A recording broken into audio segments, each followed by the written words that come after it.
আমরা রয়েছে এই মুহূর্তে নটরডেম কলেজের সামনে। আমার ছেলে জাইফ অলরেডি প্রবেশ করেছে, আমাকে এখানে রেখে সে প্রবেশ করেছে।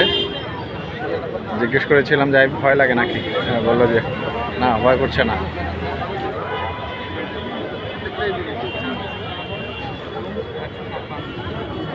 প্রচুর গার্ডিয়ানরা রয়েছে এখানে,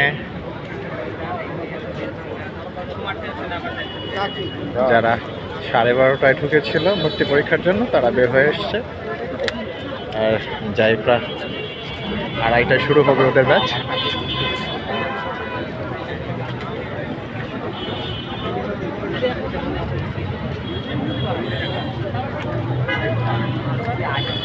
সব বাবা মার একটাই প্রত্যাশা ছেলে যেন ভর্তি পরীক্ষায় ভালো রেজাল্ট করে এবং নটরডেমে যেন ভর্তি হতে পারে। তা আমার সেই প্রত্যাশা আমি খুব একটা করছি না। আমি জাইফকে বলেছি তুমি চেষ্টা করো, হলে হবে, না হলে মন খারাপের কিছু নেই, চেষ্টাটাই আসল। আজ এখানে তুমি ভর্তি হতে পারোনি বলে ভালো ভবিষ্যতে ভালো করবে না এটা ভাবার কোনো সুযোগ নেই। এটা একটা চ্যালেঞ্জ নিয়েছ, এটাই অনেক কিছু। ইনশাল্লাহ তুমি পারবে, আমি জানি আমার ছেলে জাইফ সাহসী,